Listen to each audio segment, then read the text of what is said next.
Good evening, ladies and gentlemen. It's my pleasure to welcome everyone to Huawei's Northern Africa Ecosystem Partner Summit 2020 live stream. I'm your host, Razan Maghrabi. For those of you who don't know me, I'm an actress and entertainer. I'm glad to be here with you all today. I look around and I'm in awe of the collective expertise of the Huawei customers and partners gathered here from 28 different countries in the Northern Africa region for such a significant event. Now, let's get started. Welcome speech went together with Mr. Michael Lee. Latest ICT trends in Northern Africa, Mr. Ranjit Rajan. Running through the storm, industry's strongest supply chain practices with Mr. Liu Hongliang. Expand business with Huawei new incentive programs with Mr. Frank Shen and Mr. Jack Shank.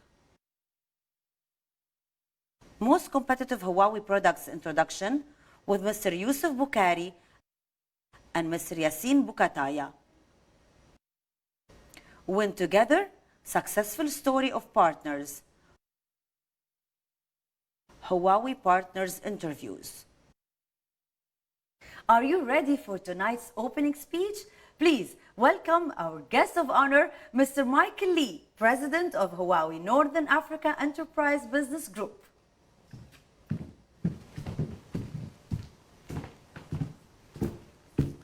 Thank you, Razan. Good morning, dear partners. Welcome to Huawei Northern Africa Ecosystem Partner Summit 2020. I'm Michael Lee, the President of Huawei Northern Africa Enterprise Business Group. Firstly, I would like to thank you for taking the time here to join us. Whenever you are, I hope you and your family are safe and healthy in these challenging times. Wish I could meet you in person, but staying safe is what really matters most at the moment. And that is why we are here today, connected online with all of you. I'm very proud 2019 was an extraordinary year for Huawei. Despite enormous pressure, Huawei achieved $123 billion revenue, up to 19.1% year-on-year. Huawei has maintained steady growth in the enterprise market and achieved $12.7 billion revenue, up to 8.6% year-on-year. Huawei's enterprise business has become one of the key drivers for Huawei Group company overall growth. As of 2019, more than 700 cities and 228 companies among Global 500 Fortune have chosen Huawei as their digital transformation partner. In addition, Huawei developed more than 28,000 partners, which contributed up to 86% of the global revenue. Huawei increased channel revenue by 52% in 2019. This year, till now, the entire world, including every country, is facing an unprecedented crisis. We are all affected by the current situation. I believe that it is more important than ever before to collaborate and work together. We are fully confident in our business continuity management system to sustain supply, delivery, and services for our customers and partners. We have continuously invested over 10% of our annual revenue into R&D. That allows us to keep enhancing the competitiveness, promoting open innovation, and creating greater value for our customers and partners. I'm optimistic that with the support of our partners, we can overcome all the obstacles. In the light of Vision 2030, the next decade will be a brand new era. Digital technology powered by 5G and AI will reshape everything, and the new business models will emerge. Ultra high definition live broadcasts, remote education, online healthcare, and virtual entertainment will become the new reality. We are committed to further strengthening an open, cooperative, and win-win ecosystem that creates value for customers, partners, and the whole industry. Huawei will continue to optimize ecosystem policies, expand the partner ecosystem, support partners in joint solution innovation and talent cultivation, and will continuously help partners to achieve your goals. In the end, we do believe that collaboration leads to shared success and builds the foundation for sustainable development. It is the only way forward, and we will continue to develop a healthy win-win ecosystem. There is an old saying, if you want to go faster, go alone. But if you want to go further, go together. Our long-term success depends on the success of our partners and customers. For this reason, our goal goes beyond winning alone. We aim to win together. I would like to thank you all for your strong support over the years and for always being by our sides. I hope you will find our sessions today interesting and useful. Thank you.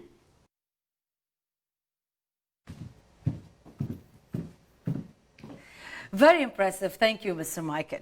As we all know, 2020 has been truly a life-changing year by all means. It started with COVID-19 and many more struggles we have been facing. We give focus primarily to this pandemic that's marginally affecting our lives. But we still have the eagerness to develop and grow. Let's invite Mr. Ranjit Rajan to share the latest ICT trends in Africa and how the newest technology will make a difference in our lives. Hello everyone. Thank you for attending this session today, and thank you Huawei for inviting me. My name is Ranjit Rajan. I am Vice President Research at International Data Corporation, IDC. IDC is a global premier technology research and advisory firm. I lead IDC's research programs for the Middle East, Turkey, and Africa region. Today, I would like to share with you IDC's outlook and point of view on the impact of the COVID-19 outbreak on the technology markets of North Africa. This is based on the extensive surveys and industry research that IDC has done in this region. The COVID-19 pandemic, as you know, continues to spread, and governments and health authorities around the world are struggling to contain it. In addition to this being a health crisis, it is increasingly becoming an economic crisis. Most of the countries around the world and also in this region are now expected to see a recession in 2020. Most analysts expect a recovery not before the end of the year or maybe in 2021. The oil exporting countries of the region are facing another significant challenge, the sharp decline in oil prices. Against this backdrop, organizations across industries are trying to develop business strategies to navigate this crisis. Technology is a key enabler for these strategies. Let's begin by looking at some of the business responses of medium and large organizations in the Middle East and North Africa region. From the very early on in this crisis, due to economic lockdowns in most countries, most organizations were forced to have most of their staff work from home. Providing devices, connectivity, and tools to support the staff became a key priority. As it became clear that the crisis will last for months and not for days and weeks, business leaders have begun to develop plans for the medium term and in some cases even for the long term for work from home practices. As the physical channels for sales and services closed down due to the lockdown, organizations scrambled to move their products, services, and support to online platforms. They needed to rapidly build new online channels. Governments have been striving to shift citizen services online. Retailers, banks, and telcos are developing channels to provide products and services to their customers online. As the cash crunch tightened and customer demand declined, many organizations are developing ways to ease the pressure on their customers by offering flexible payment terms, free trials, discounts, etc. This is a particularly significant trend in Egypt. Organizations are also reviewing the headcount. Some are reducing headcount, some others are executing salary cuts or furloughing staff, while some are repurposing their existing staff for different functions. These business responses have significant impact on technology adoption. Enterprise technology strategies will need to enable and align with these business responses. We will discuss how this is happening in this region going forward in this presentation.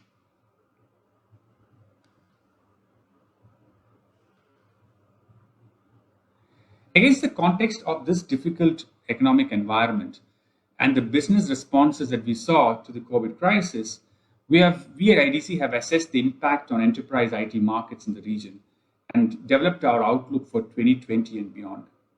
Across the key countries of this region, namely Egypt, Morocco, Algeria, Tunisia, and Ethiopia, we expect a contraction of nearly 5% in enterprise IT spending in 2020. Now here, enterprise IT includes spending on infrastructure hardware, software, services, and solutions. The pressure on corporate budgets will have an impact on IT budgets as well. We expect to see rationalization of traditional IT and a rebalancing of technology priorities. We also will see a shift from CapEx to OpEx spending and greater OpEx rationalization. However, we see that key digital transformation initiatives will continue. The longer term outlook, however, is still relatively positive.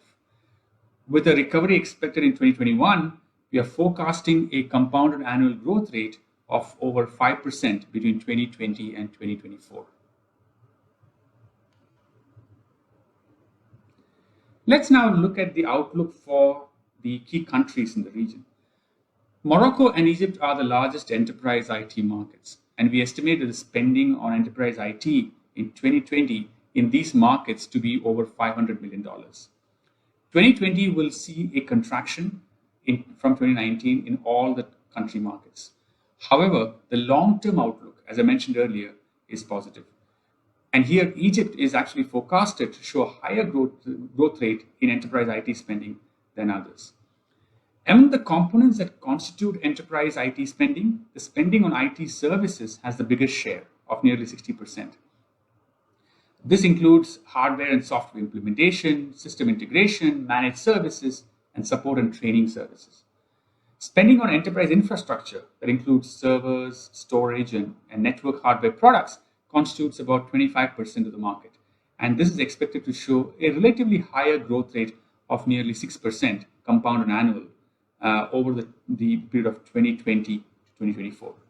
Software that includes software application and tools licenses will see a growth of over 4% over the same period. Many of the emerging technologies such as artificial intelligence, RPA, software as a service, etc., are heavily software based. And as their adoption increases, so will the share of this category. One of the trends that we have been following very closely during this crisis is that of digital transformation in the Middle East and North Africa region. Digital transformation involves the use of technology, specifically emerging technologies such as AI, RPA, IoT, blockchain, etc., supported by cloud to achieve significant business outcomes. And these include redesigning customer experiences, driving quantum improvements in operational efficiencies, and creating new business models and revenue streams leveraging these technologies. Interestingly, we see that despite the pressure on IT budgets, the majority of organizations are accelerating digital transformation, or at least continuing with their digital initiatives. Only about 20% are slowing down or stalling digital transformation. And this percentage is even lower in Egypt. Organizations are seeing digital transformation as being critical to helping them respond to the crisis, and furthermore, helping them create competitive advantage after the crisis.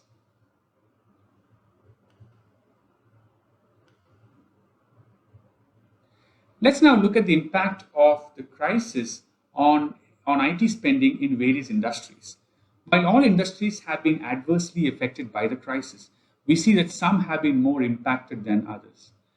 Here on this chart, we have compared the IT spending forecast for 2020 that we had developed before the COVID crisis, and this is represented by the green line, to our revised forecast for 2020 that's been developed in May, post the outbreak began.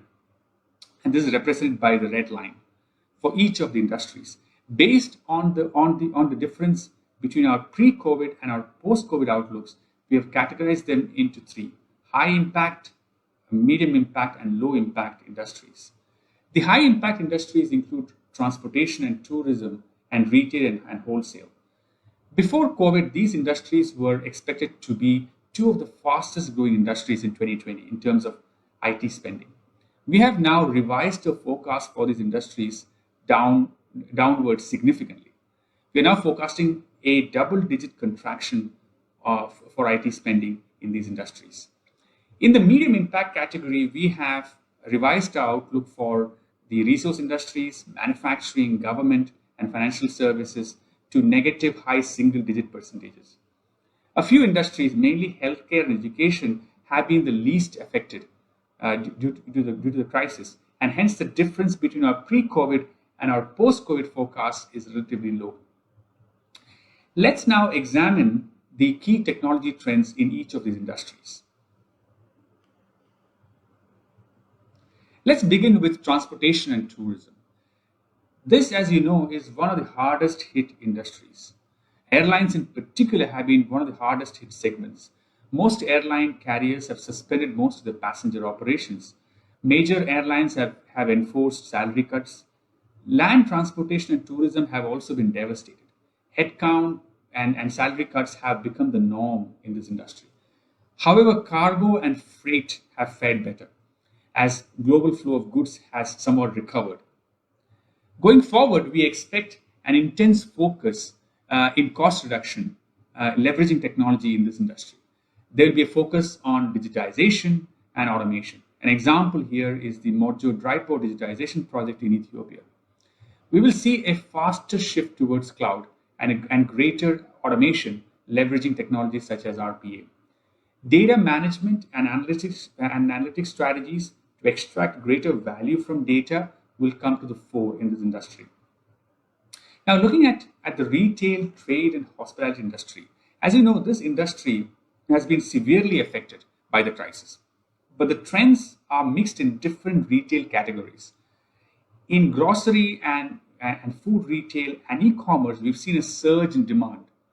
However, specialty retail and hospitality has been devastated with the closure of malls and retail stores and hotels. The retail CIOs are increasingly focusing on digital platform scalability and resilience. They're trying to enable blended online and offline models. In the longer term, we should see accelerated back office automation, leveraging RPA and AI, and also optimization of distribution, warehousing, and delivery in this industry. Again, this will leverage a number of emerging technologies such as IoT, robotics, etc. Moving on to the medium impact industries, firstly the oil and gas industry. The oil and gas industry, which comes under resource industries, has been severely affected by the slump in oil prices. And we also see a knock-on effect of this on oil field services and other downstream industries. A few oil and gas companies have been focused on digital transformation for some time. This crisis should actually accelerate digital transformation in this industry. We expect to see intense focus on cost efficiencies. We will see demanning of oil rigs, leveraging drones, IoT, etc. We also see, reducing drilling costs will continue to be a priority. Leveraging data through big data platforms, enabling digital twins, etc., will also become a priority. We'll also see a boost for automation in general in this industry. The industry is quite vulnerable to security attacks. For example, the data breach at Sonatrach in Algeria is an example of this. As a result, the focus on security will continue. With regards to the manufacturing industry now, in manufacturing, we have witnessed severe disruption due to the disruption in supply chains, lockdown of factories, transportation breakdown, and mainly because of the reduction in demand for manufactured products.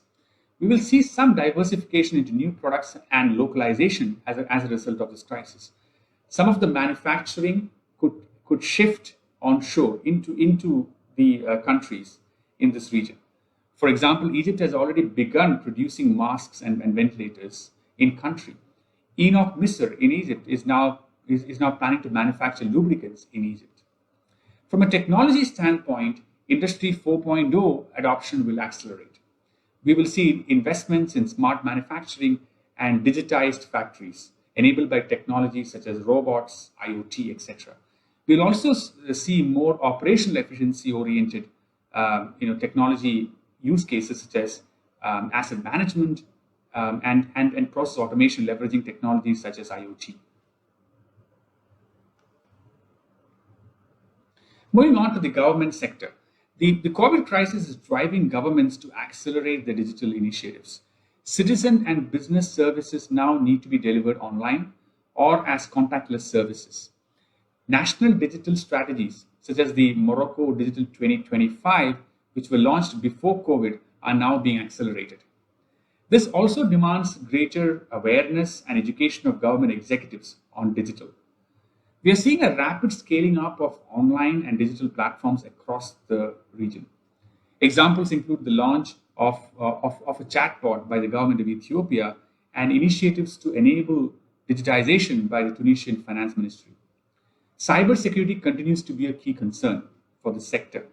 On cloud, governments will increasingly consider investing in private, government, and hybrid clouds going forward. Moving on to the financial services sector, leading banks will accelerate their shift towards digital banking as a result of this crisis. Examples include the launch of a chatbot by Atijari Wafa Bank in Morocco and plans to launch a digital bank by Al Baraka Bank in Egypt. We will see a greater emphasis on digital and contactless payments.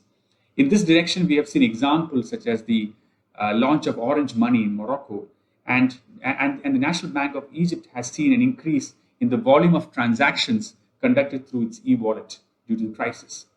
We can expect increased investments in back-end automation, leveraging technologies such as RPA and AI and machine learning going forward. Moving on to the low-impact industries. The telecom industry has seen a significant shift of traffic and services from its corporate networks towards its home networks, due to the increased work and study from home initiatives across industries. As a result, network resilience is becoming increasingly critical for the operators. Telecom operators are also increasingly looking to scale up their ICT businesses.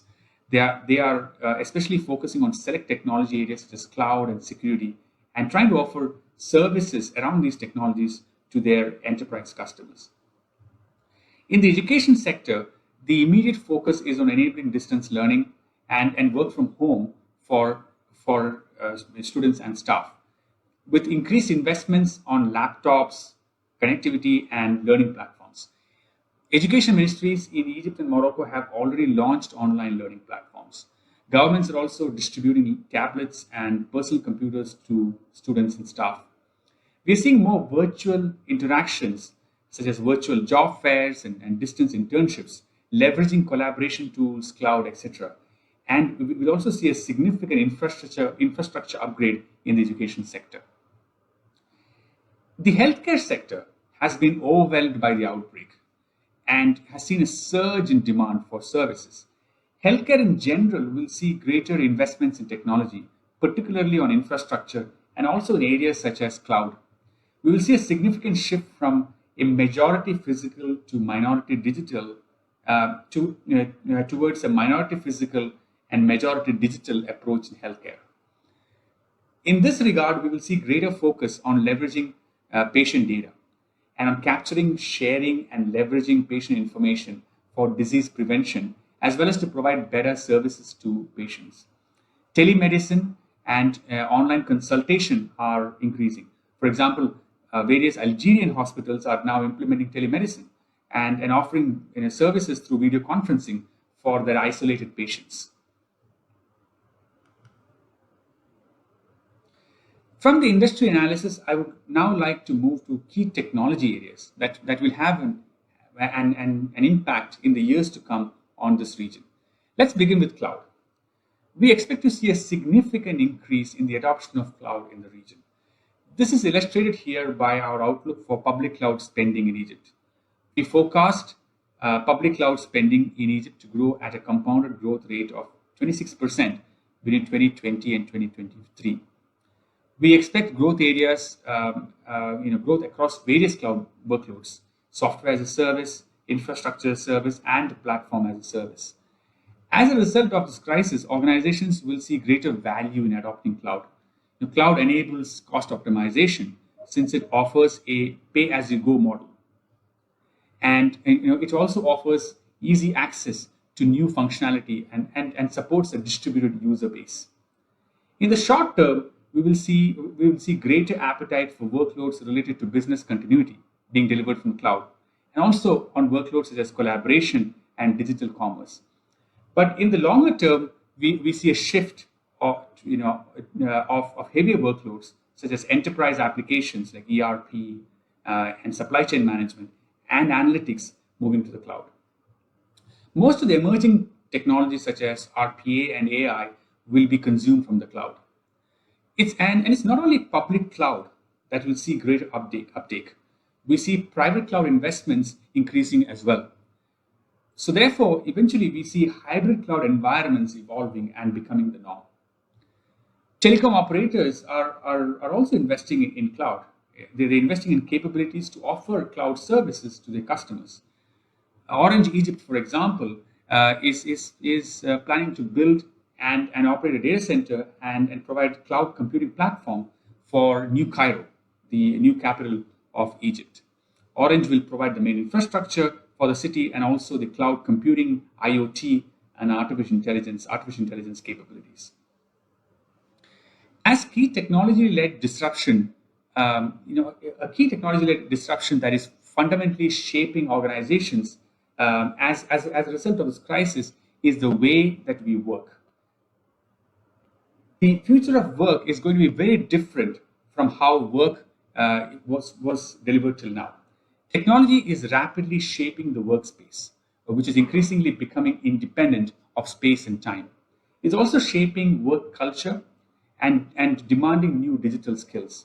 And it is transforming the workforce into hybrid workforce, where there's greater collaboration between human and digital workers, such as bots. In this crisis, technology is enabling a large workforce to effectively work from home.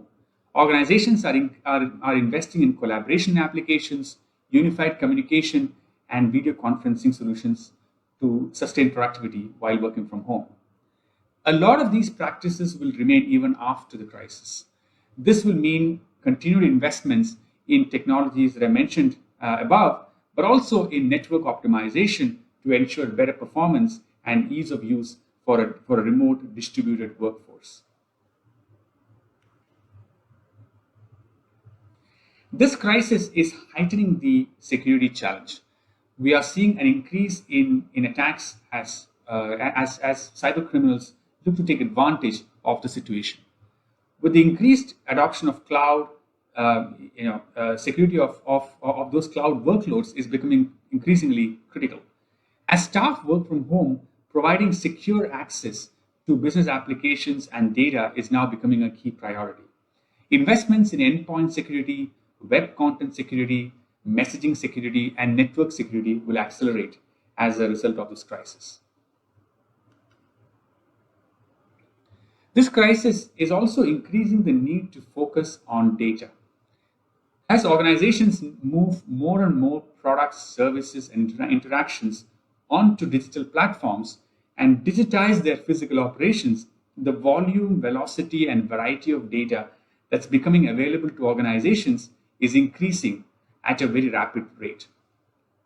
Organizations that are able to leverage this data and extract value to create new products and services and experiences will have significant competitive advantage going forward. We will see greater investment in technologies such as big data analytics and AI to leverage this data for business. We'll also see increased use of IoT and RPA for greater automation and creation of new use cases that are built on the strong data foundation. In this region, we already see several AI initiatives, especially the rollout of chatbots in the banking and healthcare sectors. Bank Misr in Egypt and Atijari Wafa Bank in Morocco are examples of this. Governments are also using AI for COVID diagnosis. For example, Huawei itself has offered the Moroccan Health Department free remote access to an AI platform in order to speed up the diagnosis phase for patients. On the IoT front, several organizations are now using IoT.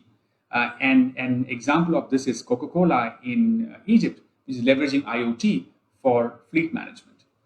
So the adoption of these technologies that are based on a data foundation and that will help to leverage and extract greater value from the data will increase going forward.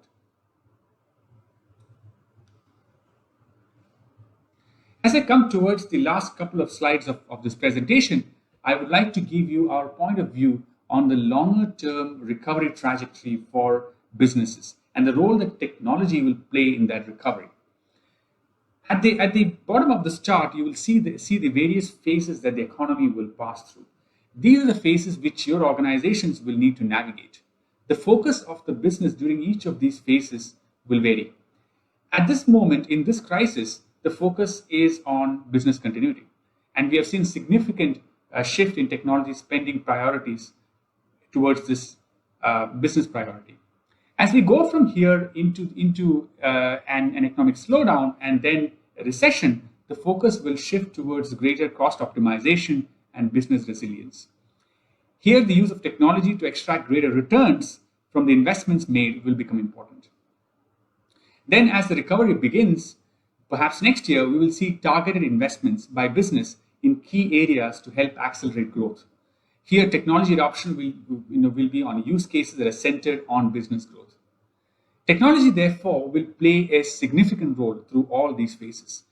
Digital transformation and digital innovation will help organizations flatten this curve and lower the impact of the recession and rebound much more quickly from this crisis. At the end of the recovery, when we arrive at a new normal, the industry and business environment will, of course, be very different. It'll be more digitized, of course, and the new future enterprises that will emerge at the end of this recovery cycle will have significant revenue coming from digital revenues, digital revenue streams, digital services, and digital products.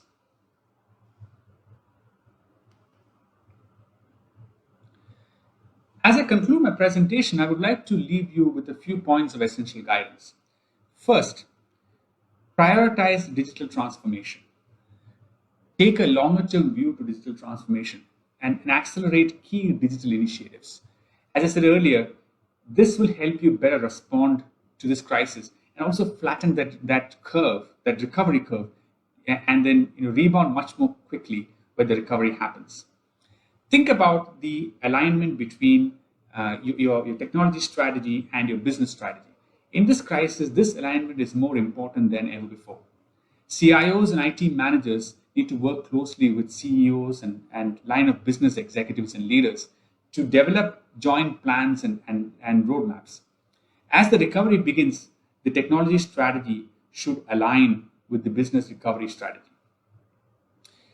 Place data and intelligence at the center of your technology strategy. Those organizations that can effectively leverage data for decision making and for creating new products, services, and experiences will thrive and will have the competitive advantage in the new normal. And finally, cloud is foundational for digital transformation. Consider a cloud-first approach for your technology needs. It could be a hybrid strategy of both public and private clouds. Cloud can help with the cost rationalization, but also consider cloud for rapid adoption of new technologies such as AI and RPA and others, and also drive greater innovation in your organization. Thank you, Mr. Ranjit. This makes us believe that Huawei's technology is leading us to the future of a new intelligent world, where everything is fully connected and gives every person, home, and organization better access to the digital world. Stay tuned till the end of the day because Huawei has a lucky draw. Gifts are waiting to be won right away. It's been describing as an unreliable entity setback for Huawei, at least in the short term. The past year was difficult. The pressure was on, but we forged ahead, not just to survive, but to thrive. We worked day and night, a cohesive unit.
Are building an intelligent world, and fast. But we won't forget what matters most. Working together to connect mankind.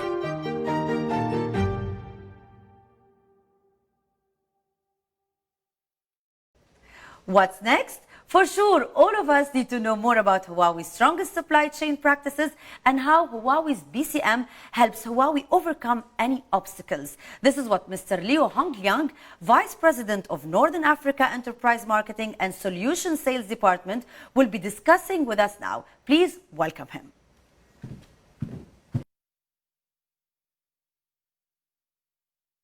Thank you, Razan. Dear customer, partner, and global friends, it's my pleasure to meet you online. My name is Leo, Vice President, Northern Africa Enterprise Business. This summit is being held at an extraordinary time and in an extraordinary way.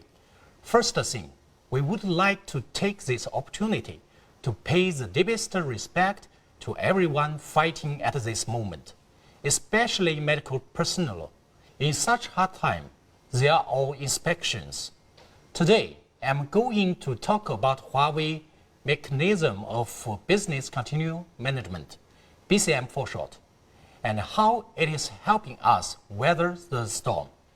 During the peak period of the pandemic, users' traffic in China increased by over 30% overall.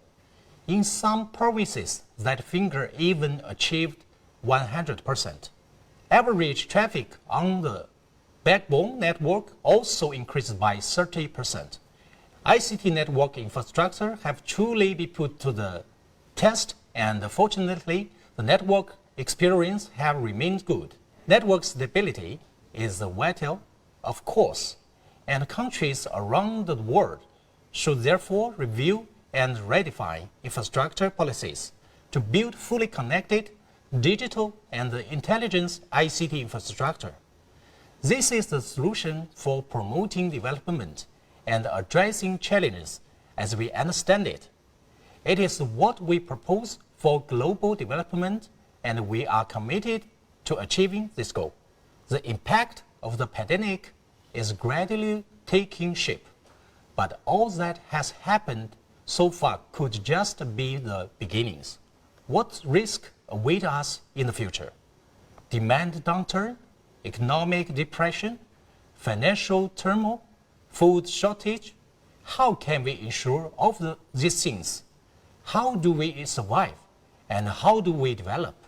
It is hard to fully measure the pandemic's impact on global enterprise in terms of production, sales, supply, logistics, testing, delivery, human resources, and administration. Huawei has quickly followed this BCM policy and initiated a contingency plan to assist pandemic response. What have we done specifically? First, we have ensured the health and safety of all employees and our office and operations are unaffected.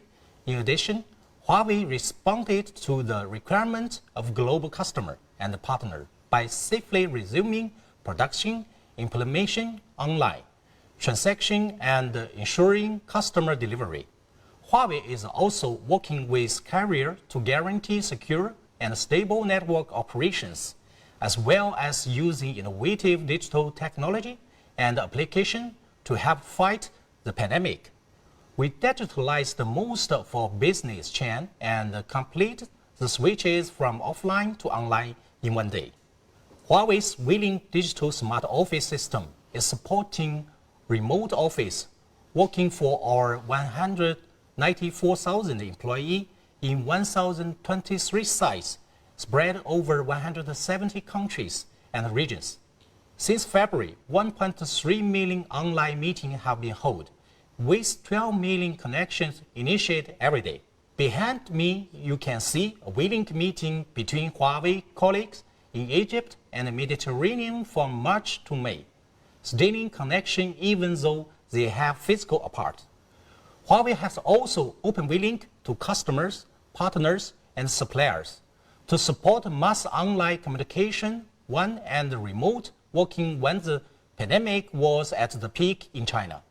We launched over 300 online courses and trainings sessions using Willing to help partners learning about Huawei's latest technology and solutions, all from the safety of their home.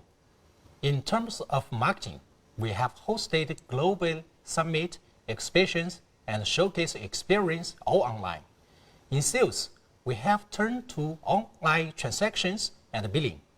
Our services delivery team is using an emergency service war room to converge globally organization and service platform. We have also set up a new delivery center in Romania and gathered together more than 100 experts to ensure 24/7 remote delivery support and online O&M services. I'd like to tell you a few stories of our experience during the pandemic. In February this year, we experienced a sharp surge in demand for remote offices and online education products and solutions. A super large internet services provider in China was urgent in need of network expansion. However, a global shortage of active protocol cable has been caused by the pandemic. This dual system connection and installation, even though switches and servers had been purchased and shipped, would this large-scale network expansion project really become standard over a small low-value cable? This customer contacted almost all cable manufacturers in the region. None of them had any inventory left, but Huawei leveraged its supply capabilities and was able to meet the customer's urgent need, in turn ensuring stable operations and rapid development of the customer's business. After that experience, this customer drew conclusions, adjusted its procurement strategy, and measured and has in-depth communication about BCM with Huawei, laying a solid foundation for its future business development. How does Huawei maintain such reliable supplying capabilities? Take an optical model product as an example. During the pandemic, 4 major suppliers stopped production, and the overall production capacity of the market fell by 60%. Yet Huawei could deliver its existing equipment within 3 days, qualify new supplier within 1 day, and meeting supplier requirement within 2 months. The Wuhan Huoshenshan Hospital attracted widely publicity from the very start of its construction. China completed the whole processes from solution design to construction and delivery in just 10 days. Huawei was proud to be a part of this real-life mission impossible. With our BCM mechanism, Huawei was able to quickly send more than 100 engineers and worked with 10 local partners to deploy more than 1,600 ICT devices in an area covering 34,000 square meters. We complete the network delivery for Huoshenshan Hospital in just 3 days. More importantly, not a single member of our team, including partners, were infected. Let's watch a short video.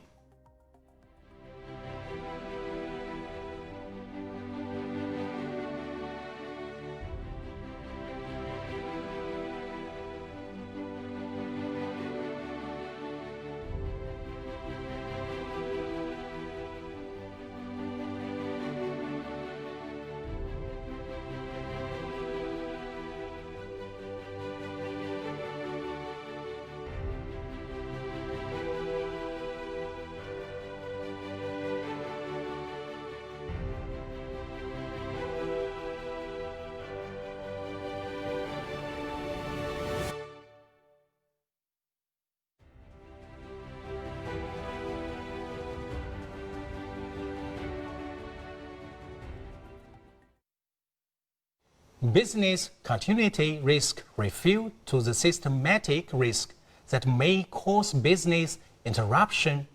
BCM can greatly reduce their impact. Unlike risk management, BCM focuses on impact and time, where risk management focuses on impact and possible frequency. Gartner believes that BCM can help any enterprise stable achieve its strategy objective in the long term. This includes the recovery of basic service processes, such as a service recovery plan, work area recovery, and employee response capability building. It also includes IT disaster recovery and service continuity management, supplier risk and emergency management, and crisis and emergency management. A diversified vendor strategy known as Plan B is an important BCM measure. It ensures continuously operations and the original transformation of core enterprise services. Such a strategy encourages the competition and allows the enterprise to benefit more quickly from technology innovation. Currently, the world is at a critical moment in the fight of the pandemic, and there are still many challenges and the unknown risks come. Only by thinking and planning ahead can we survive and become stronger. Huawei will work with customer and partner to help weather the storm. Together united. Thank you.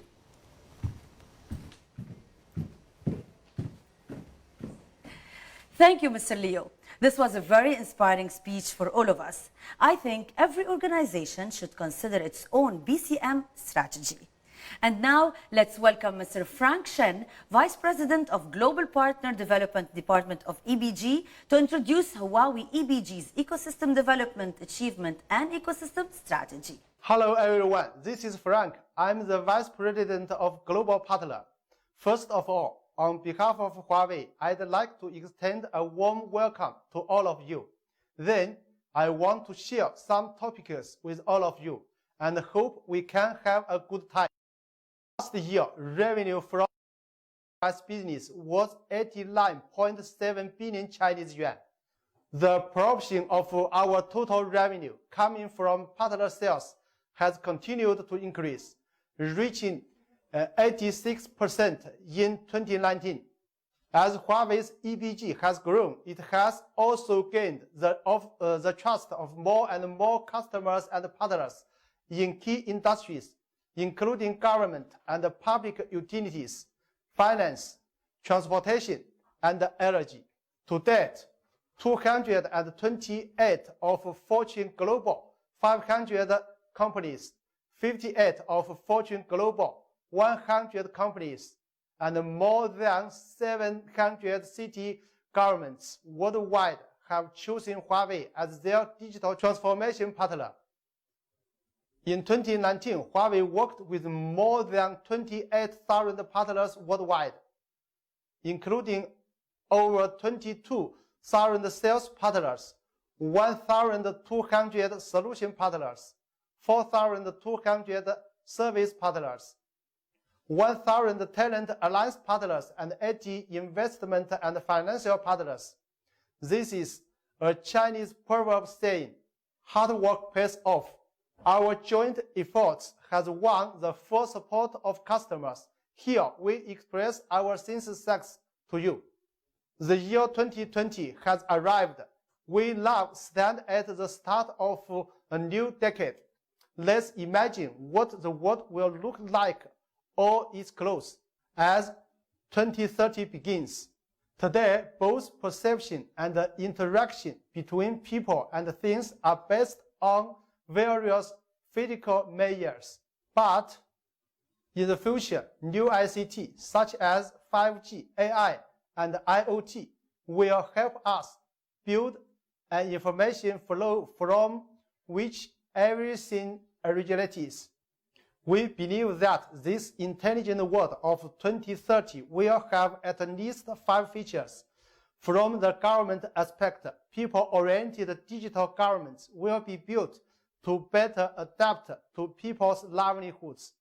From the economic aspect, a dynamic labor force will bring considerable advantages.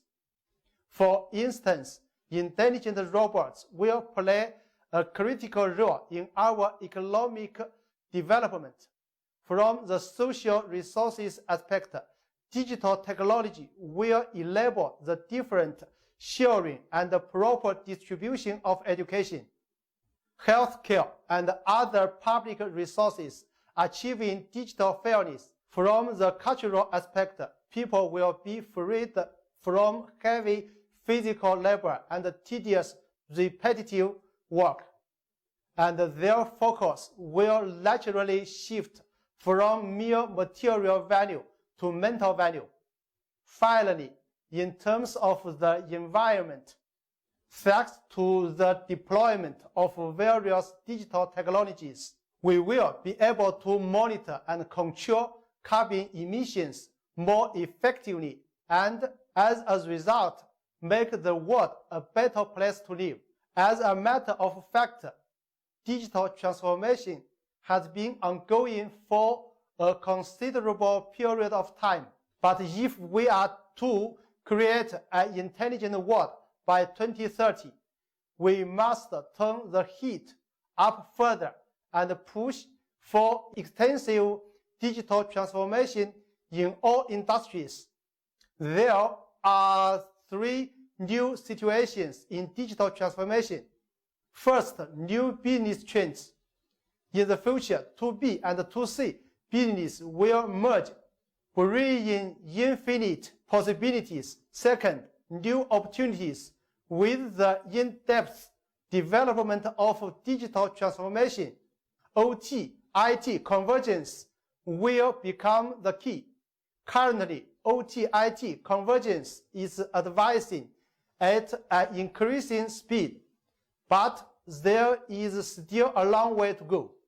Last but not least, new requirements. Customers now need scenario-oriented solutions instead of just technical solutions. New connectivity, new computing, new platform, and a new ecosystem. Taken together, this will build a solid foundation for the intelligent world of 2030, enabling the intelligent development of diverse industries, including cities, manufacturing, energy, finance, transportation, and so on. The next decade will witness rapid development of new ICT. 5G and AI will be widely applied. 6G brain simulation and quantum computing will develop at pace. Intelligent scenarios such as automatic driving, virtual office, and nursing robots will dramatically change how we work and how we live. As digital transformation continues to develop at speed, in the future, everything will be collected, perceived, and intelligent. This places new requirements on connectivity. New connectivity will center on 5G, Wi-Fi 6, and other advanced communications technologies. In the next decade, we believe that quantum communications will develop rapidly and possibly be put into real-world use. New connectivity will bridge the physical and the digital worlds, laying a solid foundation for the development of intelligent world. Based on ultra broadband and high-speed networking, the new platform allied with new technology will enable digital transformation and boost innovation in various industries. In the intelligent world of 2030, computing will play an important role in diverse intelligent service scenarios. New computing will offer a full-stack all-scenario solution that covers bottom-layer chips, right up to up-layer algorithm, spanning from consumers to industries. We believe that heterogeneous computing, such as optical computing, quantum computing, and DNA storage, might be our way to solve the problem posed by Moore's law. Therefore, it should be one of the main directions for new computing development. But new computing also requires an open ecosystem to achieve ubiquitous intelligence. Digital transformation is indispensable to various industries. The new platform will be convergent, shared, and digital, and as much, it will play a key role in enabling the digital transformation of industries. Huawei has leveraged its digital transformation practices and worked with customers and partners to build the Horizon digital platform. Based on the cloud, this new platform optimizes and integrates multiple new ICT such as big data, IoT, machine vision, convergent communications, and GIS. Various new technologies can be flexibly deployed as components, lowering the technical threshold for their usage. In this way, customers are free to focus on their own unique advantages and service innovation during the process of digital transformation, without having to pay significant attention to the underlying complexity of ICT. The basic feature of new platform is openness. It provides an easy-to-use development environment and various keys for third-party developers, enabling them to work more efficiently and innovate further and further. Our goal is to build a diversified ecosystem based on the new platform to facilitate the digital transformation of industries. On the road to the intelligent world of 2030, thinking about enterprise digital transformation, new technologies will bring new challenges as well as new requirements. No single existing ICT vendor can solve all such challenges nor meet all requirements alone. Therefore, a new ecosystem is required, one that provides comprehensive customer-oriented solutions. In the process of building this new ecosystem, we propose the SAPO model, an ecosystem construction methodology based on enterprise business strategy, architecture, policy, and operations, SAPO. The new ecosystem consists of 7 types of partners. In order to work with you to build a ground digital ecosystem, we insist on focus on platform construction and ecological construction at the same time, strategically. Besides this, in order to further strengthen the sustainable ecosystem so that small partners can achieve good results and share the fruits of Huawei's business growth together, we have developed 3 rules for our service. We will continue to implement the integrated thinking, altruistic thinking, and fair, just, transparent, and simple channel cooperation concepts, and maintain market order and transaction security. This being integrated strategy enables Huawei to avoid competition with partners and maintains focus instead on empowering them by adopting this strategy. We hope that partners can assume more responsibilities for customer-facing service, such as sales and delivery. In any cooperation, employees should take the partner's perspective into consideration, extending the relationship beyond simple sharing of profit and loss. The only way for Huawei to succeed is for partners to succeed as well, forming a mutually beneficial relationship. Huawei adheres to principles of fairness, justice, transparency, and simplicity in every collaborative partnership. We have teamed up with partners in order to establish a just market order that plays by fair market rules to create a healthy, open, and mutually beneficial partner ecosystem. Huawei has added a new type of partner for its 2020 enterprise business ecosystem, industry partners, which includes both hardware and software component partners. Industry partners will focus on the development of components for Huawei's quantum computing platform and other digital platforms, enabling components to provide commercial services. Huawei will further expand its network of ecosystem partners, providing them with more enablement training, business consulting, and network design, and so on. In this way, Huawei and its partners will grow together. As we all know, 2019 is an extraordinary year, but 2020 has seen a lot of uncertainty in the global economy.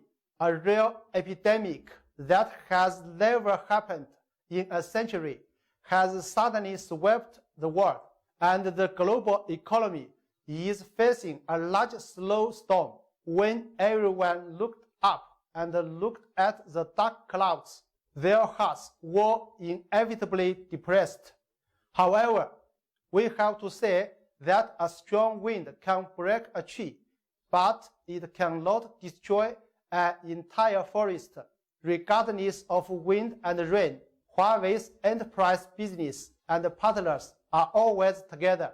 We are not a tree, but a forest of thorough choice. In such difficult times, our hands need to be held tighter, and we must believe that no storm will not pass, and we will finally come out of the storm together.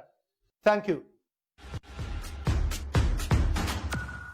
And now, please welcome Mr. Jack Chung, Vice President of Northern Africa Ecosystem Partnership Department, to give us his experience about the topic discussed ahead by Mr. Frank and the latest exciting incentive programs.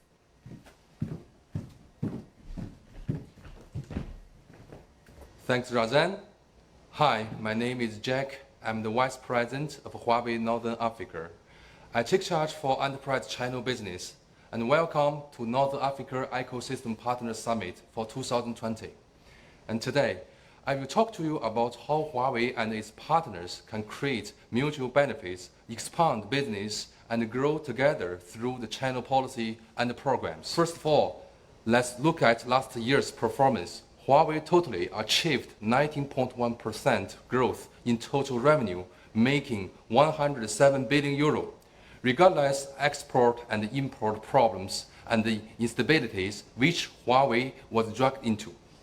The fact proves Huawei's capability after such hectic year. The enterprise grew 8.6% and contribute 11 billion euro. Of course, we thank all our partners worldwide who followed Huawei initiatives and were hand in hand with Huawei for achieved success.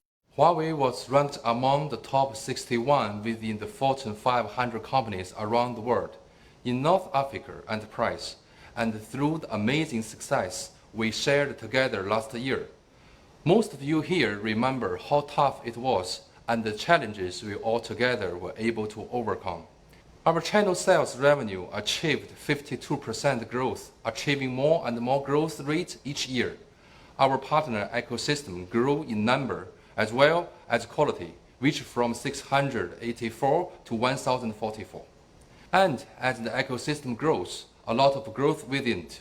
Growth has been applied to incentives, where our incentives grew 14%, reaching $1.6 million were distributed as incentive among our value partners. Huawei is keen on its partners' benefits and is eager to see its partners grow more and more. At Huawei, we follow Win Together slogan. We've all noticed local disasters like the fires in Australia, the death of Kobe, and the locust attack in North Africa. International disasters also appear like COVID-19 epidemic and the political crisis all around the world. And for the first time in the modern history, everyone worldwide was forced to stay at home. Cities became vacant and the shops has closed. We all have seen how everyone was forced to use technology to continue life from home. And as Weizmann once said, victory comes from finding opportunities in problems. You have seen how enterprises were forced to use more and more technology in order to maintain life even. And through technology, only this epidemic hasn't had the effect of the Spanish flu. Sharing information across the world at the speed of light provides a rich opportunity to technology companies to innovate more and solve more problems to end user. Life has to go on and we have to keep chasing our dreams, even though it can be postponed due to the current situation. We need to keep following our dreams and the business needs to continue. And in order to do this, the world economy must be strong, and Huawei will help our partners and customers to keep up business continuity. Huawei's strategy is based on three core concepts. To be integrated is our strategy and business model in the enterprise business globally. Share successful case with partners. We hope that whole ecosystem will share the mutual success. And last but never least is our responsibility to keep it fair, just, transparent, and simple policies to help simplify mutual cooperation with our partners. Our goals in 2020 is to increase the cooperation with our partners. And to encourage this, we have to plan to increase the incentives provided to our partners. as well as created local specialized programs and policies to enhance the cooperation and provide more benefits to our partners. We also have created specialized programs for our partners to encourage them sell our strategic and focused products.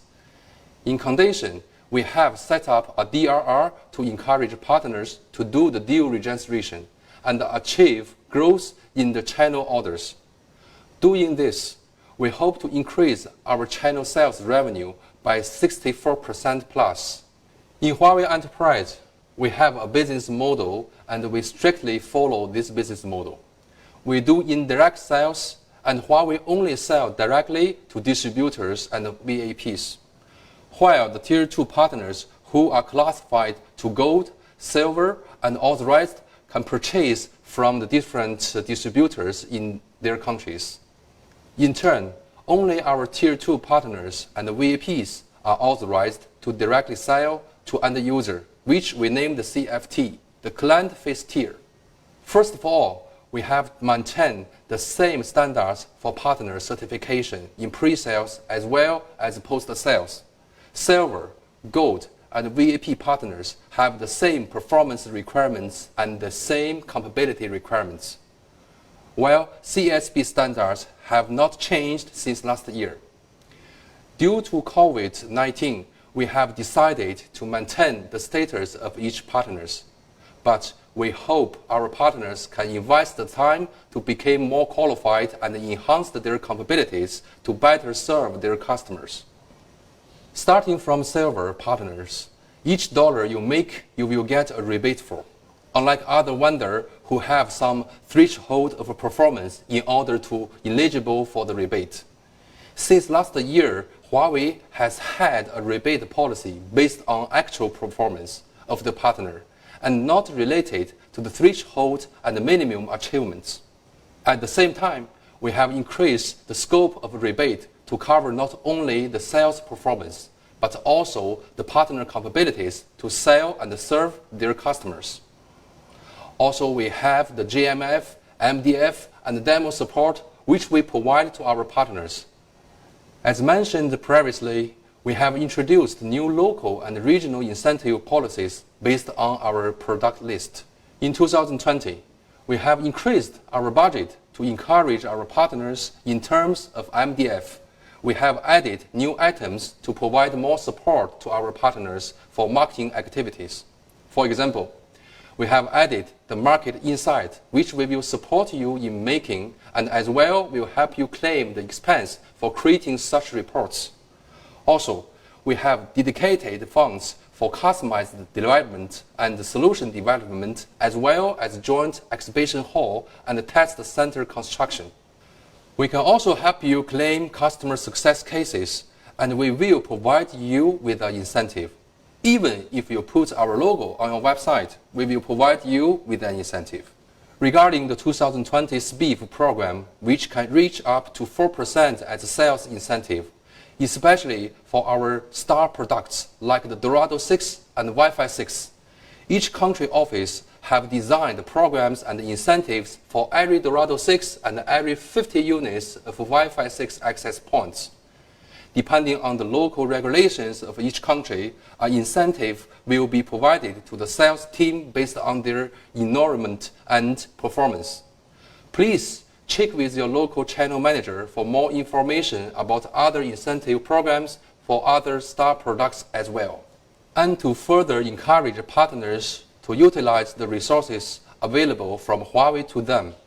For each deal registration on the e-partner system, the partner will not only get price protection, but Huawei will also provide SPQ support, as well as solution support, manufacturing authorization support. Through deal registration, partners will be able to achieve a faster and more efficient sales cycle. In 2020, we have also added the BIP program, the Business Incentive Program. Strategic products sold by our certified CFT partners like VAP, Gold, Silver, or authorized partners will make them eligible for an extra 10% incentive rebate. A huge incentive dedicated to encourage our partners only introduced this year. Please check with your local channel manager for more information about this program. And to maintain a healthy ecosystem, we must ensure that all our partners are well educated and trained the latest Huawei technologies. Hence, we have implemented local policies and procedures to not only ease the acquisition of certificates like incentive vouchers provided to partners, but also we have dedicated personal incentive as well as partner incentives for each certificate achieved by the partner team. For example, in some countries, individuals can claim up to $2,000 if they certify as HCIEs, while their company will be eligible for an incentive of $5,000. Please refer your local channel manager for more information about the compatibility development programs. Also, Huawei has been globally recognized for supporting different countries in their fight against the virus. Your local office can help you design special programs to your customers. But in general, we can extend the warranty activation date beyond the 90 days from the date of delivery. And we also extend the validity of the GMF as well as allow the extension of MDF and the GMF for 6 months. While the COVID-19 has changed the way everyone works and does business, Huawei, partners, and some customers' staff have to work remotely. Hence, we have provided our partners with tools to perform online meetings, online POC, and we have shifted all our training to be delivered online. We are also encouraging our partners to perform more online marketing, and as previously mentioned, we have a dedicated MDF for each online marketing activity performed by our partner. And during the last 6 months, we have helped our partners successfully do 200 online meetings and more than 200 online marketing and POC and 76 online trainings. COVID-19 has not stopped Huawei from supporting its partner. Huawei has provided its partners for free platforms and tools to maintain their business continuity with their customers online. And at last, we have set up an Anti-Epidemic Star Award to further encourage and motivate our partners.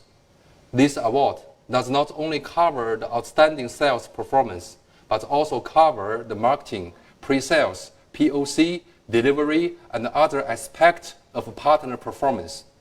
Please check with your local channel manager for more information about this program. We have published our internal regulation to our partners and have created a dedicated email to receive violation complaints from partners. We promise to take your email seriously and strictly investigate in each and every violation by any of our staff. We hope to maintain a healthy ecosystem and to make sure that we are following the 3 core concepts in our day-to-day work: being integrated, share success with partners, and to keep it fair and just, transparent, and simple policies to help simplify the mutual cooperation with our partners. Last, we have dedicated a primary channel contact for each country. In case you want to cooperate with Huawei, please contact the respective person for your country. Huawei maintains an internal ecosystem through abiding to principles within our day-to-day work. I assure you that all Huawei staff abide to strict business conduct, and we also established an escalation process for violation of any kind from Huawei employee.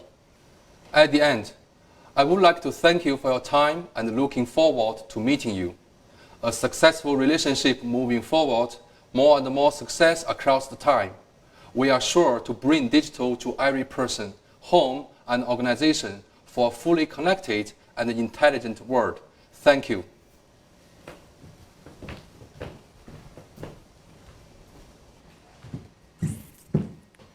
Thanks to Mr. Jack. As Mr. Jack has just explained, Huawei has a very interesting SPIF program. Now, on my right, you can find the links to Huawei's Leads deal registration system. Register now to get valuable rewards. Best of luck ahead and bonne chance. يلا مستنيين ايه؟ ادخلوا بسرعة ودلوقتي على اللينك وسجلوا لحتى تكسبوا جوائز قيمة من هواوي. It's no surprise that people are worried about themselves, their loved ones, and the future of the world during this time of the pandemic of COVID-19. But it's obvious that Huawei still stands stronger than before. All of today's speakers have proven that we can make it work in an incredible way. You guys improving no matter the circumstances are. All of you achieved what we can call impossible. And now I will leave you with this video to know more about what we have accomplished recently.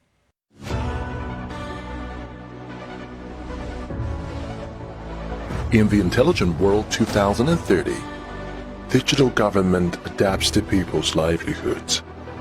A dynamic and multidimensional labor force, blending human insight with robotics, AI, and more, becomes a key factor in production. People's focus shifts beyond material wealth, and digital means achieve digital equity and fairness, as well as taking control of the metabolism, the very health of the earth.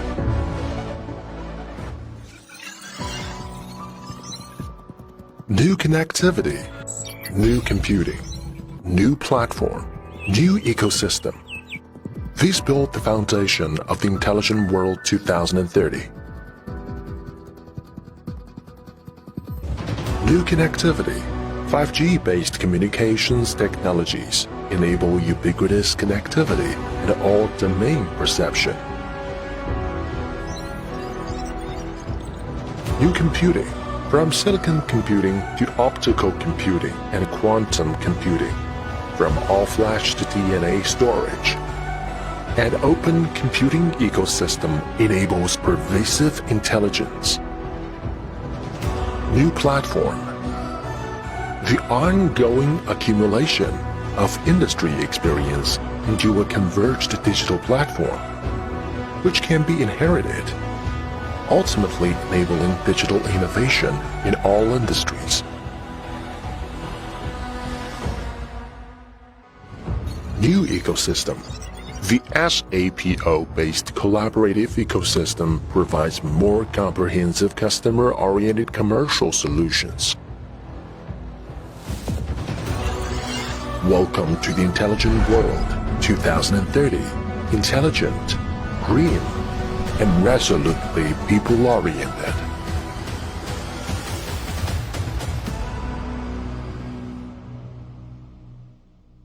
Wi-Fi 6 and Dorado. Sounds like an interesting topic, right? In seconds, you'll know more about Huawei's most advanced technology and products, which will be discussed by Mr. Yusuf Bukhari, CTO of Huawei Northern Africa Enterprise Business IP Solution Department, and Mr. Yassine Bukataya, CTO of Huawei Northern Africa Cloud and IT Solution Department. Please welcome first Mr. Yusuf, who will let us know more about Huawei Wi-Fi 6. Hello, everyone. Today, I will share with you one of the most competitive Huawei IP solution, which is Wi-Fi 6. First, I will begin by introducing myself. My name is Yusuf Bukhari. I'm the Chief Technology Officer of IP Solution in North Africa region of Enterprise Business Group. I have more than 20 years experience in ICT industry, mainly as digital transformation maker, solution architect chief, and instructor in different technologies. As you know, Huawei is a Wi-Fi 6 leader. We are also the major contributor in the standard 11AX, and our chairman in Wi-Fi 6, Hussein Abdelmed, is also the chair of the standard 11AX task group. At the beginning of this year, in Q1 2020, we launched different models of AP Wi-Fi 6, beginning from our entry level, which is the Air Engine 5760 with 6 multi-user MIMO that can also reach a bandwidth more than 10 gigabit per second. To our mid-range model, which is the Air Engine 6760 with 10 multi-user MIMO and which can reach a bandwidth around 10 gigabit per second. To our flagship Air Engine model, which is the 8760 the most performant access point in the market, and also which can handle 16 multi-user MIMO, and that can fit the different environment with large capacity and performance. Also, Wi-Fi 6 is mainly designed for environment with large number of users, so that's why our solution Wi-Fi 6 can fit any business needs in different industries. Huawei Wi-Fi 6 also is ranked #1 in the world, as we have more than 800 commercial projects, more than 250K shipments, and different references in different regions around the world. And I will highlight here some references in our region, mainly in Africa and Middle East. In education, we have Esprit University in Tunisia. We have the University of Johannesburg in South Africa. We have also Kuwait National Guard in Kuwait, government in Middle East. And we have STC as ISP in Saudi Arabia. We have also other references in retail and finance in the United States. Our air engine solution is the most performant. Our AP flagship, which is 8760 model, is the most performant access point in the market, which can reach 10.75 gigabit per second with 16 by 16 multi-user MIMO.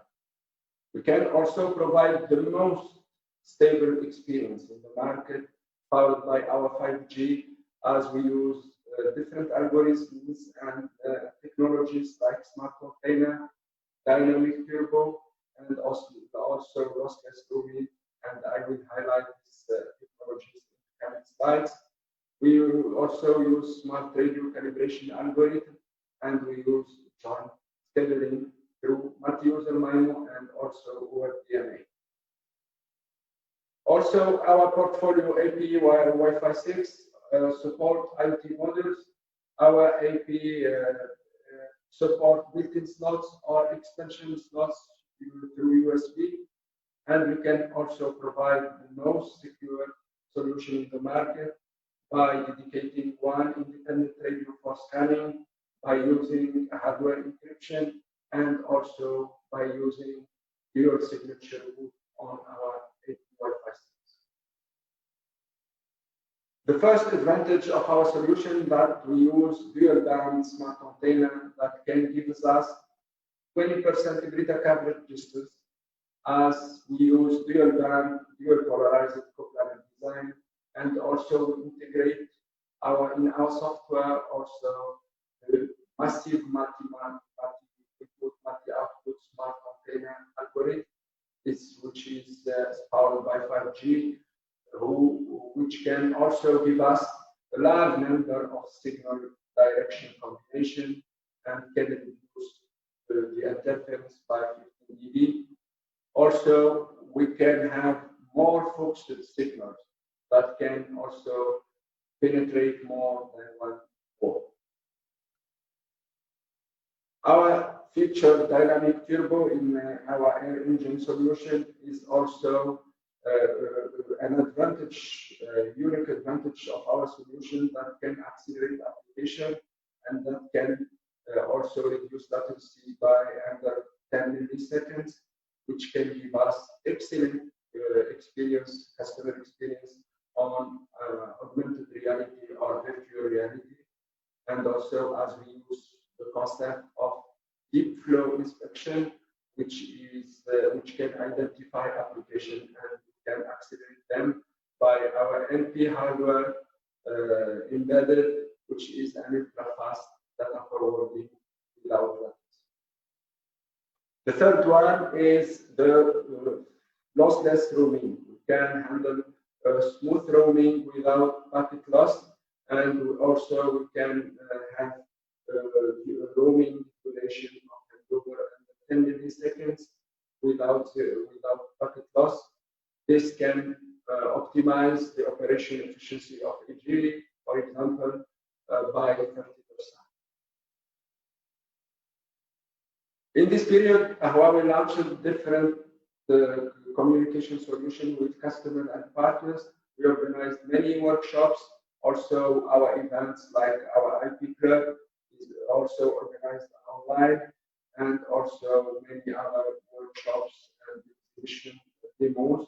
We encourage our partners and customers to visit our exhibition halls and also to assist to our demonstration and POCs online in real environment. Huawei built also different innovation labs in different locations. Mainly, the latest one is in Shenzhen, which is our flagship innovation lab that focuses on intelligent IP and also on use cases by industry. Our second one is the innovation lab in Beijing, which is a one-centric lab that focuses on one intelligent net engine routers and also the DCN network, and also we can handle demonstration in a real environment. Our third one is the GDL Global Competence Center in Nanjing, which is an all-inclusive lab that handles different technologies like campus network, engine Wi-Fi 6, DCL network, and also one network engine series, and also AR routers 5G. The fourth one is the security lab in Beijing, which is a security-centric lab that focuses on IP solution and the defense solution, and also the use of artificial intelligence in our USG in efficient firewalls, and where we can also share our achievement and best practices in security. Thank you for attending this event, and hope that Huawei Air Engine Wi-Fi 6 will be your choice for.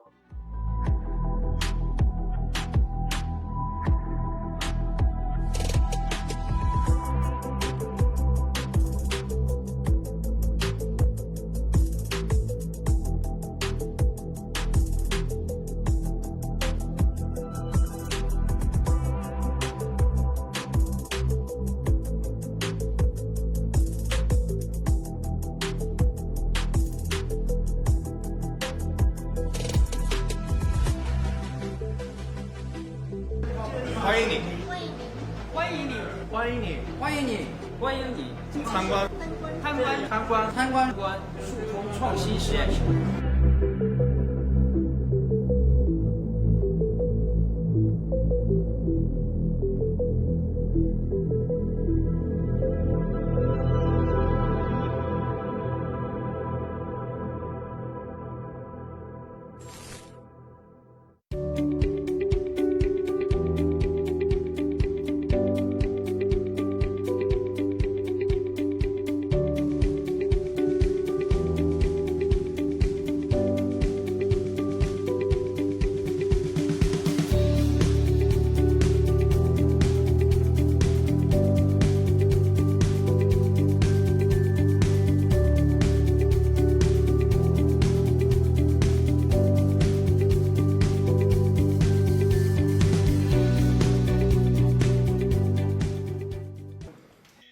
Space School of Engineering was founded in 2003.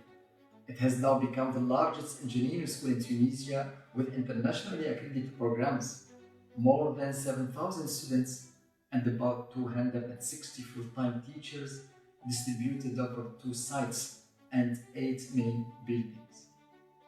Obviously, the size and the scale of history has been increasing year by year. Network devices in existing teaching buildings, lecture halls, and even outdoors have been rendered outdated, simply unable to meet the requirements of innovative education for campus networks. We have faced 2 main challenges. The first one related to some user experience issues with the previous Wi-Fi 5 based wireless network equipment. The issues were reflected in many aspects: slow internet connection due to the limited network bandwidth, especially during peak hours. The second challenge is related to our aspiration to embark, like many other prestigious universities abroad, on a digital transformation journey that would allow us to migrate towards a digital smart campus. Such a transformation would enable SPRI to offer flexible and innovative learning experiences to all its students. However, it was clear that such a journey cannot be undertaken considering the constraints imposed by the existing wireless network infrastructure. Huawei Air Engine Wi-Fi 6 affected SPRI in two major ways.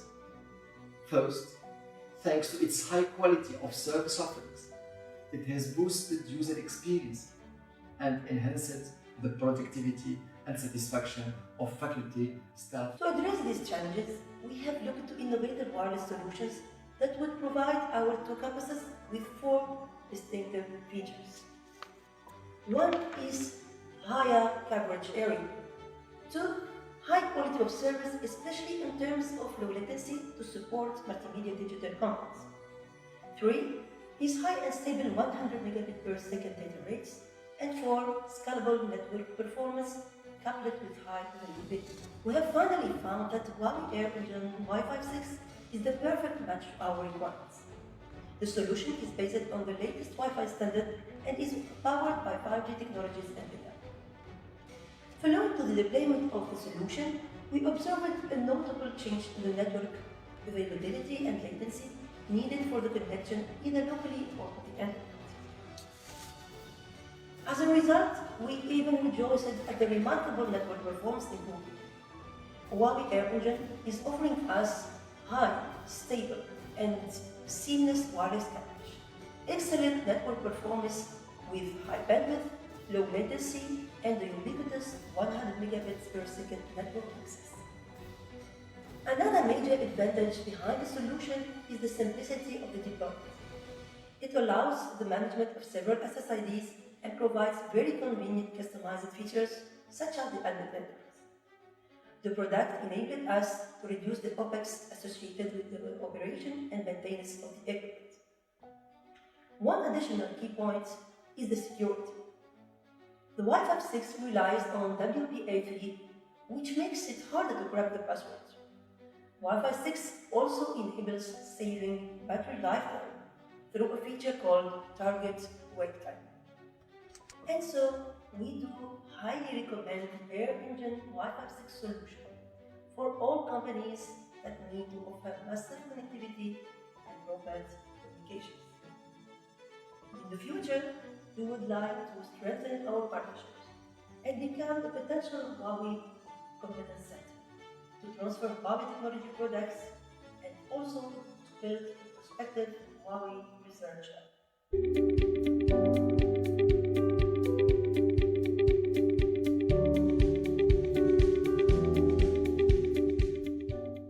Now everyone knows that Huawei Wi-Fi 6 connects everyone with the future.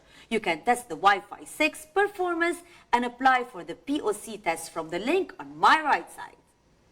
And now, I would like to welcome Mr. Yassin to discuss with us the next generation of all-flash storage, Ocean Store Dorado. Let's know more about Dorado's performance and efficiency.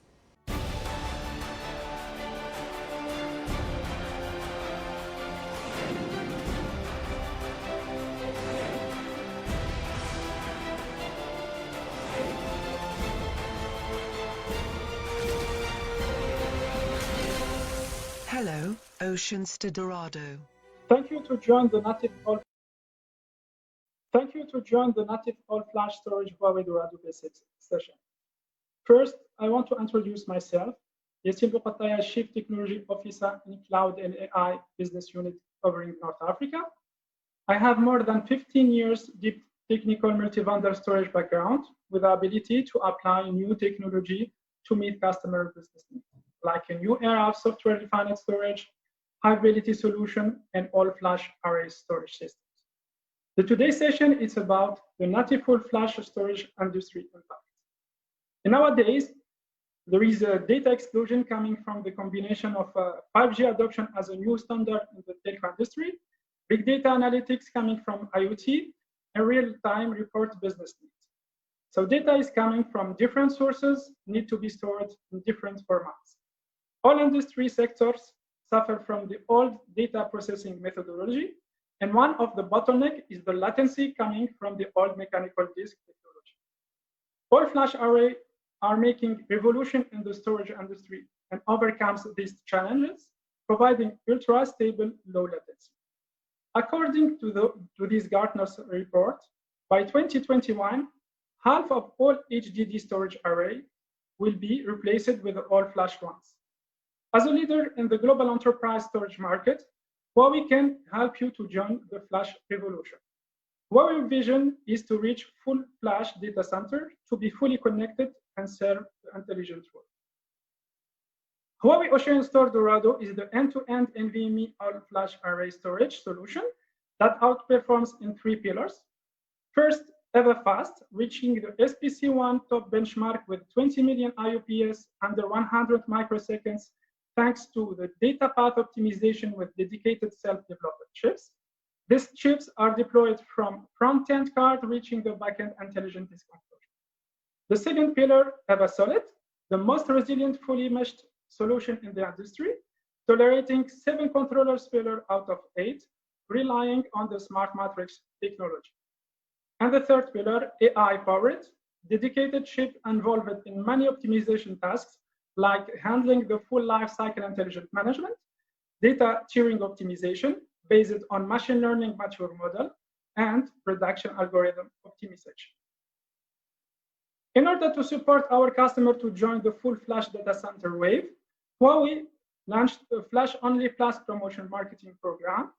Compared with 10K SAS drive, Huawei can provide the same capacity at the same price with the all-flash SSD disks.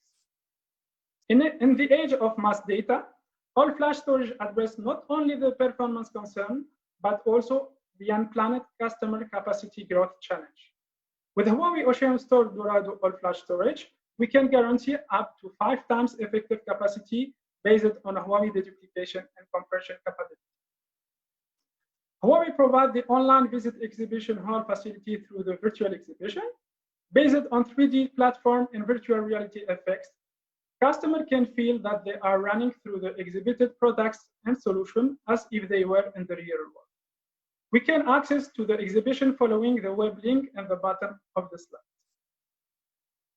Remote POC platform is reachable by partners and customers to highlight the Dorado storage capabilities. The dedicated service platform based on different scenarios is accessible to show the storage resiliency, like dual controller failures and 3 disk simultaneous failures. Integration of Huawei storage solution inside the deployed customer infrastructure is one common customer concern. This is why we dedicated a demo highlighting step-by-step the data migration from competitor disk subsystem to Dorado storage with zero data loss, fast migration, and zero business disruption. Partners need only reserve the demo platform with the right scenario to meet the customer objective. If the customer needs more specific dedicated scenario, Huawei Lab expert will support you to replicate customer environment in our labs. Thank you very much for your participation and see you in the next storage session.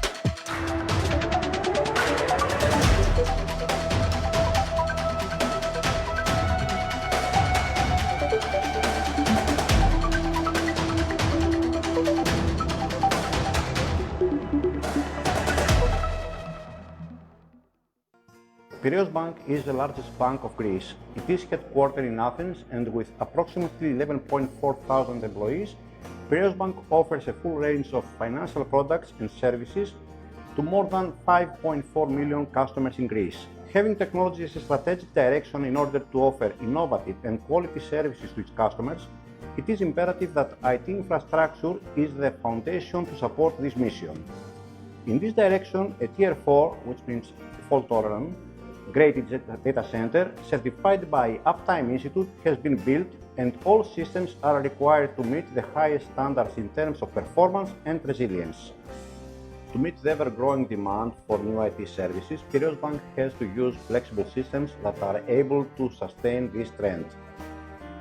We need to cover new modern trends like big data, artificial intelligence, containers, and at the same time continue to support all the technologies, including legacy systems. The bank has virtualized its systems by more than 95% in order to have automated provisioning, capacity on demand, easy failover, and better resource utilization overall. Due to the demanding operational environment of the bank that includes heavy workloads, especially during peak periods, the requirement for uninterrupted availability and also flexibility in handling a mix of diverse systems, we wanted to have storage systems to fulfill all these requirements. Huawei was chosen following a very demanding proof of concept, during which we applied several tests to verify its performance, reliability, compatibility with existing infrastructure, and of course support from Huawei services. This test lasted more than 6 months, during which Huawei all-flash array covered 100% of needs. We had the opportunity to use it not only in test environment, but also in production with heavy workload demands. So when we were confident for the suitability of the system, we proceeded with the adoption of Huawei as one of the enterprise storage providers of the bank. Initially, we were cautious since Huawei was new to the Greek market and we had no experience of the systems and the support we could have. So we started very carefully and we had to go through this verification process in order to avoid problems in our systems. During this period, we had the opportunity to meet with several Huawei engineers, and we appreciated the level of expertise as well as their devotion to cover every demand we had. This was a significant parameter to gain our trust and our confidence that Huawei is a leading technology provider able to fulfill our needs. Huawei has a very strong technological background and its products are in par, if not better, to ones of the major IT vendors. During the last year, we have seen a constant improvement of the all-flash arrays with new versions, which implies investment in R&D and commitment to its product. Our experience so far is excellent, and we consider Huawei a trusted partner that we can rely on.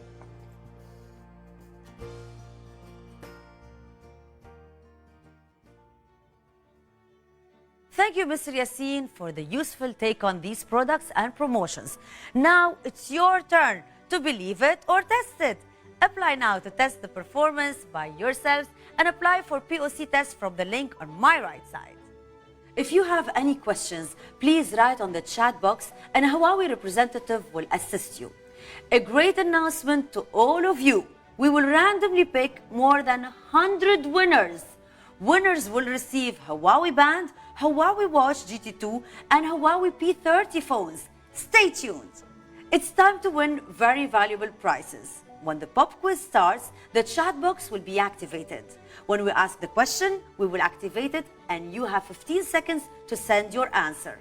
For each question, the first 3 to have the correct answer will win a Huawei Band.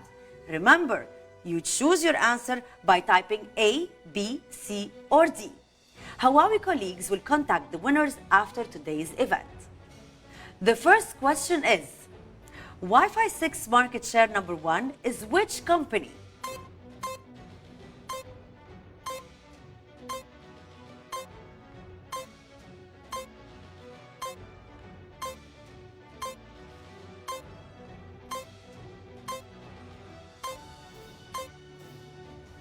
The second question is, Wi-Fi 6 is related to which IEEE standard?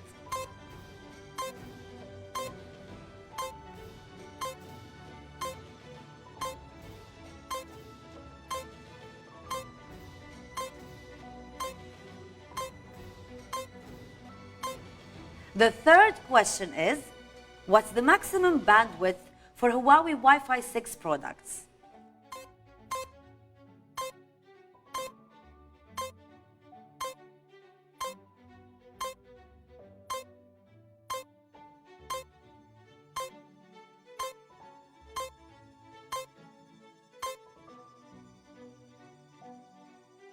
The fourth question is, What's the three pillars that Dorado rely on?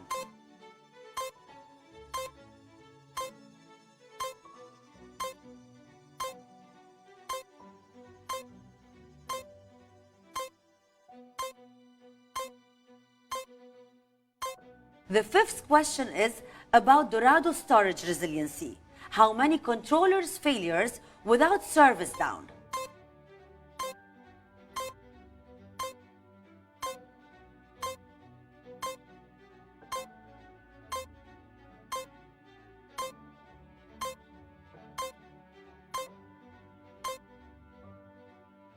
The sixth question is, what is the Flash Only Plus program main purpose?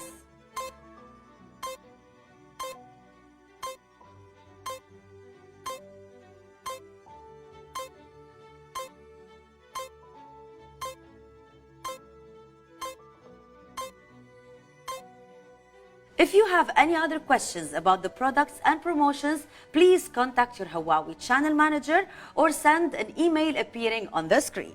You will be met with a response ASAP. Don't forget that at the end of the day, Huawei is packing a lucky draw for everyone. Gifts are waiting to be won. Huawei is witnessing real growth in the enterprise business, and with no doubt, their ultimate goal is achieved successfully to this day. In addition, as you all know, Huawei never forgets their partners' contribution, which will always be very effective. Today, it's our pleasure to present our interviews with Huawei's top partners. We want them to share with us their experience and success stories with Huawei. Hello everyone, this is Hisham Ashraf. Today we have an interview with Mr. Ahmed Eswidi, President and CEO of Eswidi Group. Hello Mr. Ahmed, how are you? How are you? Fine. Okay. So today we have an interview and we will talk more about Eswidi Electric vision and strategy on the market. So let's start our first question. Would you mind to introduce Eswidi Electric business in Egypt and Africa, and what's your company vision? Thank you much for giving me this opportunity. We are Eswidi Electric. We are focusing a lot in over 70 countries worldwide, between North Africa, Africa, Egypt, Gulf region, Europe, Latin America, Asia. We are focusing a lot on mainly on the electrical supplies, cables, transformers, meters, which we manufacture. We have factories everywhere worldwide. The same thing we do on the infrastructure, power transformers, power generation, power transmission, distribution, desalination, water, underground facilities, all the infrastructures as an APC contractor. The same thing, we focus on the industrial cities. We have a lot of over 40 million meters of industrial cities in the region. We focus a lot on the IPPs, BOTs as energy, water, wind, solar. Beside the most important now and more important for us, it's the smart infrastructure, which is the new sector in the group, focusing on the smart infrastructure, which is very important for us. And we believe this is the most important even for the future, and if after the situation we are, either in North Africa and Africa. Okay, great. So as you know now, that's the whole world are moving to the digital transformation. So would you mind to tell me more about your company vision for moving to digital transformation and your opinion about the ICT market in Egypt? New infrastructure. Egypt really have been going in the huge investment in the infrastructure in the last 4 years, 5 years. Either by opening new cities, by new capital, new Mansoura, new Suez, new Ismailia, and all these cities, expanding the infrastructure in Egypt, a lot on the roads, on the bridges, on the electricity.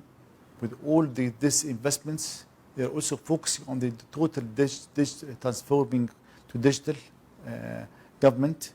Egypt will be focusing a lot on digital government in the next 2 or 3 years. So I believe with all these investments, it's totally different country.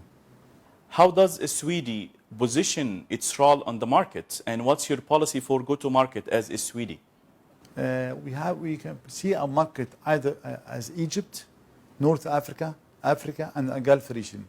These are the main places where we're focusing at.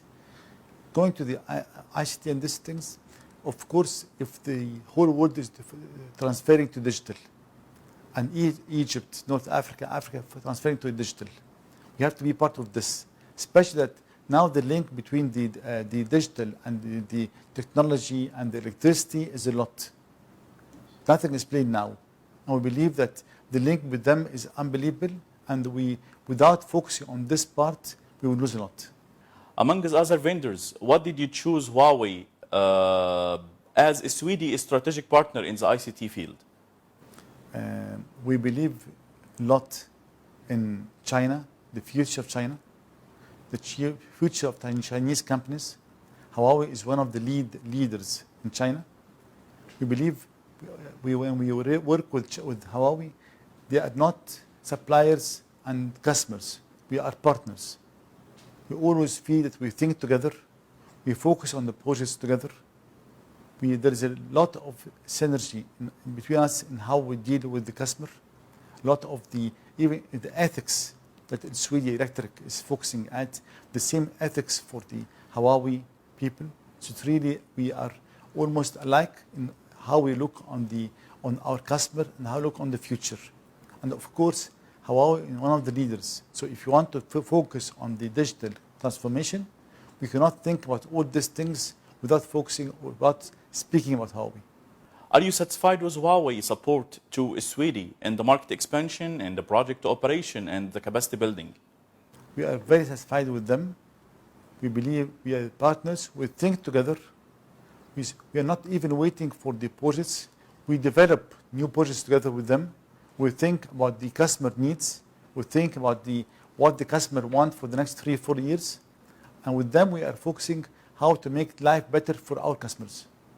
What's your expectation and suggestion for the future cooperation between Sweden and Huawei? We believe that we have to focus a lot on Egypt, North Africa, Africa. We have to focus on manufacturing. We have to focus on looking for how to make Egypt and Africa better future, how to help them for the digital, and how to really focus a lot on the business to have better jobs for Egyptians and Africans. Thank you everyone for today. We had finished all of our questions and interview with Mr. Ahmed El Swedi, President and CEO of Sweden Electric. Thank you everyone. Stay safe, stay home. Good afternoon. So actually it's a great pleasure to be today with Huawei and to attend Huawei partnership meeting. It's a pleasure and an honor. So my name is Francis Meston. I'm from Atos Group. I am the CEO for Middle East, Africa, and Turkey, running all Atos business, whether it's infrastructure, applications, cybersecurity, data consulting across the Middle East, Africa, and Turkey region. Okay, what is the strategy of Atos in global and Middle East and Africa? So Atos is actually a very large group, a large IT service company. Atos is a $13 billion company in the world. We cover 80 countries, and we have about 110,000 people. Our strategy is actually to help our customer take advantage of the technology in order to improve their performance, whether they better grow their top line, or they improve their quality, or they improve their bottom line. And of course, in a current environment, a large part of our work to improve the performance is around digital transformation. And in digital transformation, we cover data analytics, artificial intelligence, cybersecurity, mobility, customer experience, cloud, private cloud, hybrid cloud. And that digital transformation business covers now more than 50% of our business. In Middle East and Africa and Turkey, which is actually a large region for Atos, we deploy the full Atos strategy in this region, because we have close to 5,000 people in the region, and we're able to deliver all our digital service offering in a strong partnership, in particular with Huawei. Okay, I know Atos is an international company. So in Middle East and Africa, especially in North Africa, which countries and areas does Atos focus on? Okay, so Atos has a DNA of a global company which think local. Okay, so we have a real strategy in all the region, Middle East and Africa, to be present with our local forces and then to leverage Atos global competencies. So which means that in that region, we have opened about 15 countries where we have offices with the salespeople and delivery people. Our main countries for Middle East are Dubai, Abu Dhabi, so the UAE, Riyadh, so KSA, and Qatar. We are also, for Africa, we cover all North Africa, including Egypt, Algeria, Tunisia, Morocco, and we have also large offices in Senegal, Ivory Coast, Gabon. We have also offices in Mali and Burkina Faso. In terms of industries, we are very strong in government, because the government need support for their digital transformation. We have a strong business in banking, in financial services, and also, of course, a very large business for telecommunication operators. Okay, so what unique advantages does Atos have in these countries and regions in vertical you just mentioned? Okay. So beyond the advantages that we bring to our customer across the world, which is really excellence in technology and a long history of service, because Atos was founded back 50 years ago. We consider that our unique advantage compared to our competitors is we are strongly present with a force of close to 5,000 people in the region. Okay, so which means that we are able to deliver our services with our own consultants or engineers based in Egypt, based in Morocco, based in Senegal, based in Ivory Coast. For instance, we opened a delivery center of more than 400 people now in Dakar. We are unique. We have 1,600 people in Morocco. Our Egypt office is growing very quickly. So which means that we bring local knowledge, local understanding of the business environment, of the culture, local cost versus the high cost that you can find in Europe versus Africa, while our people are able to leverage the know-how of Atos globally. So the customer gets the best of Atos Global with local delivery. We also actively, through our people locally, we actively contribute to create an ecosystem, technology ecosystem, which is really critical for the long-term strategy, technology, the strategy of any enterprise or government in Africa. In that way, I think that we are quite aligned with Huawei, because in all these countries we find a very strong and dedicated Huawei team. Yeah, that's great. Regarding the cooperation, so what do you think about the collaboration between Atos and Huawei? It's enjoyable, it's promising, it's a long-term relationship and partnership, so which we quite value. We have a similar DNA with Huawei, is to look at the long term, to develop solutions, long-term solutions for governments, for financial services, for utilities, or for a telco company. So first, it's a relationship which is built thinking about the long term.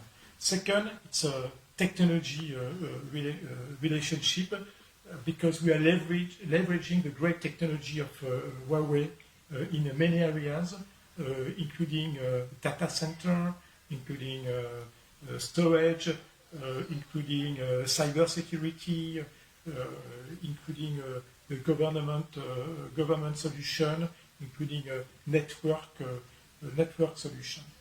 And one of our key aim is also to build the knowledge of Huawei technology. And one of the advantages of Huawei is thanks to the scope, the coverage, the footprint of Huawei in Africa. We're able to find some solution architect with a good knowledge of Huawei technology that we have onboarded in our teams, and we're able to develop a better solution and more quicker for our customer. So I would say it's a trustful, long-term, promising, and value-added relationship. Okay. So what are your vision and requirement to Huawei, especially in Huawei in North Africa? Okay, so the vision is together, Huawei and Atos, to make a sustainable and differentiated and long-term impact to Africa. Africa needs digital transformation, maybe more than any other continent, because of the growth of their population. So whether it's about e-government, for health, for cybersecurity, they will need a technology solution. So it's how Huawei and Atos can come up and accelerate the digital transformation on the continent. I'm thinking about a solution like identity, digital identity, solution like cybersecurity with a CCTV, solution for COVID, because we are talking about COVID now, but the track and trace solution leveraging Huawei technology, which can be used for COVID, which can be used for COVID, but for any pandemic. Same way, especially with what we know today with the pandemic, work from home, remote work will be more and more the way to work. I think it will fit also, especially in Africa.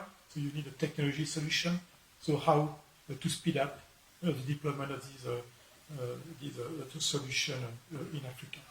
So at the end, it's about making a sustainable difference in Africa, leveraging technology to support the development, the wealth and the health of African citizens. Partnership with Huawei is in 2017.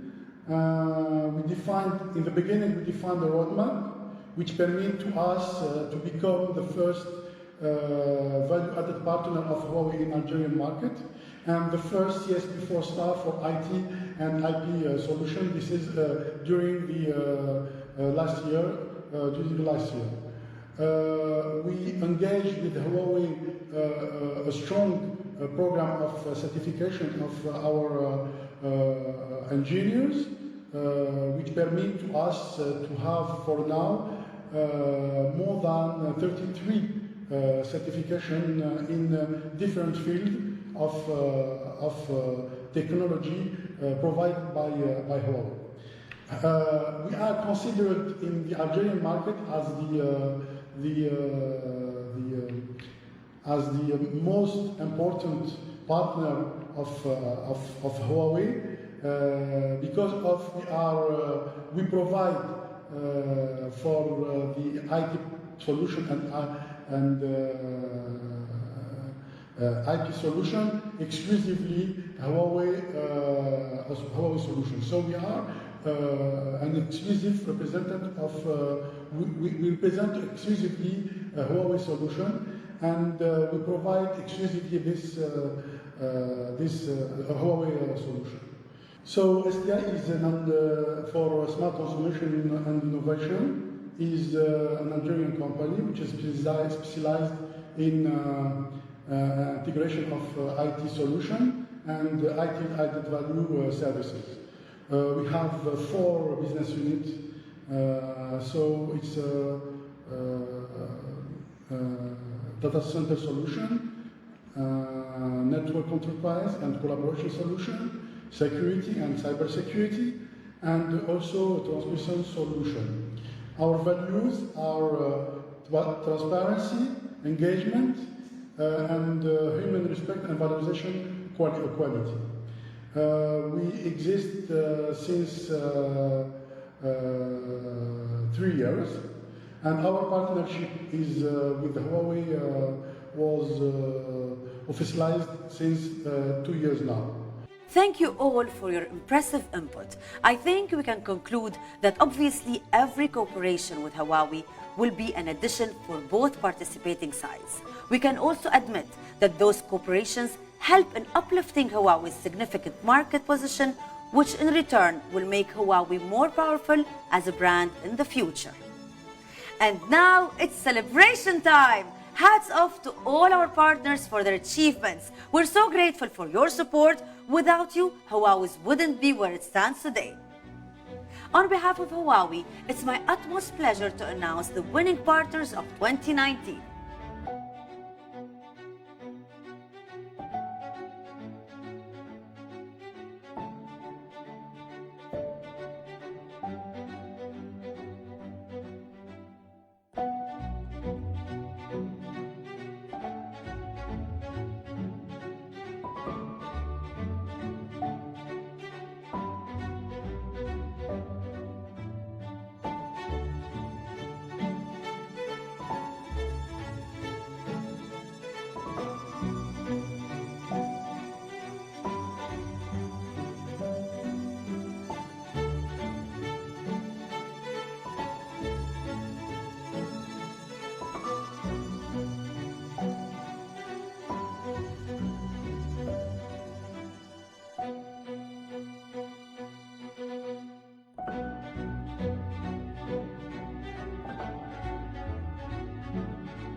Regional Partner Best Sales.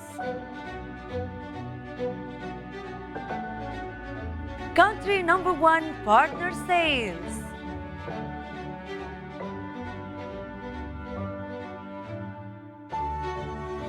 Country number 2 Partner Sales.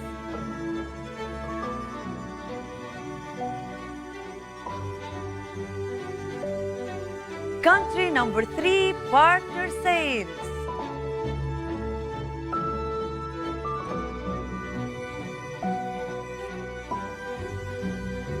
Best Delivery Engineer.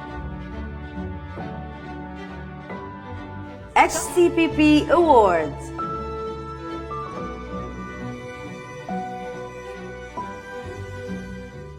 Congratulations to the winning partners. Thank you so much for your contribution. And now, it's time for us to know who are the luckiest amongst all of you. I can see how excited you all are. Let's start. We will randomly pick more than 100 winners. Winners will receive Huawei Band, Huawei Watch GT2, and Huawei P30 phones. Are you ready? We will deliver your gifts directly through your Huawei channel manager.